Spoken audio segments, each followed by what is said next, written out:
And now is a time to think about preparation for tomorrow. Exactly, because that's where confidence can be built. If you have a way to get weather information and you know where you'll go if a warning is issued, that is 90% of the battle when it comes to severe weather. So that's what we really just want to encourage folks to do as we head into our first severe weather event post last week. So here are 3 things you can do.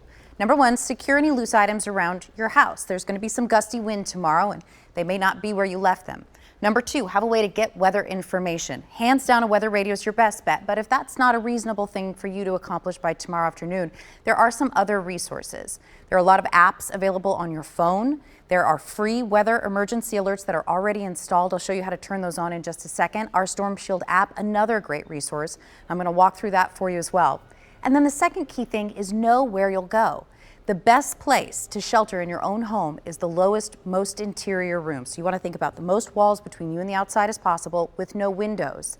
And go ahead and practice that, especially with kids, loved ones, pets, so that you feel confident that you can take action quickly. As far as our Storm Shield app, other key things to know, make sure the notifications are turned on and the location as well. That's how apps can notify you if warnings are issued where the phone is. So here's another look at the severe storm outlook for tomorrow. So this is issued by our partners at the Storm Prediction Center. Slight risk for nearly our entire area. It does decrease to a marginal risk for our southeast counties, but everybody has a chance for strong to severe storms tomorrow.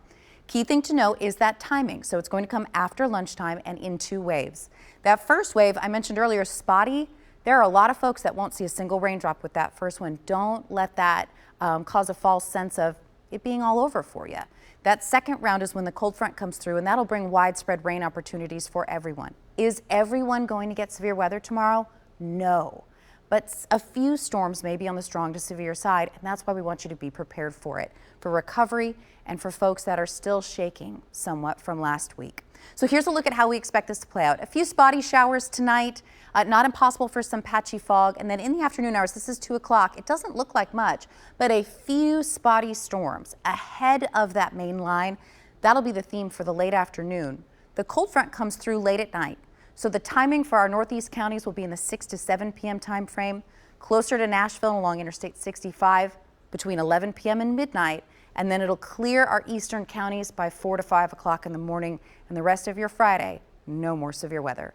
So overnight tonight, fairly calm, although you may have the pitter-patter of a few raindrops, mid-50s. Tomorrow, it's going to be warm. It's going to feel like a spring day. You'll feel the severe weather ingredients there, the moisture, the heat, down into the low 70s. Like I said, this is not going to be a repeat of next week. There are threats, and we're going to be here with you from first raindrop to last raindrop. We want to make sure that you feel prepared and safe as we head into the afternoon hours. By Friday night, conditions will be dry. Rain will return this weekend, but it's not going to bring a severe threat. It is going to bring kind of a gloomy, wet weekend, which of course will impact recovery efforts. But it sure is nice not to see severe weather beyond Thursday.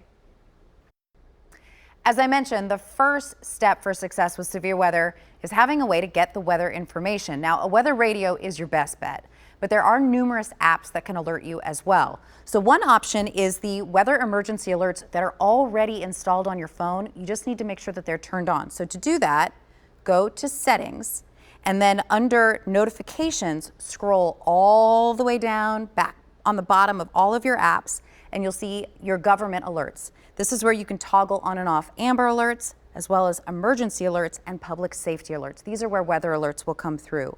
So that's option number 1. Another option to you is our Storm Shield app. Now you can personalize what alerts you want to be notified from within the app. So to do that, click on the Storm Shield app, and then in the upper left-hand corner is a little gear, that's your settings. Click on that, and then under Manage Weather Alerts, you can choose exactly the alerts you want to be notified for and the ones that you don't. You just check the box next to the ones that you want, uncheck the ones next to the ones that you don't want, and when you've got it all set in the upper right-hand corner, click Save, and you are good to go. Now, for mobile alerts to work, you have to make sure you have notifications turned on as well as locations for those apps. The other key thing to know is make sure that Do Not Disturb is turned off for your phone. We're going to have all this information posted online as well at newschannel5.com. Stay with us, lots more on News Channel 5 at 10.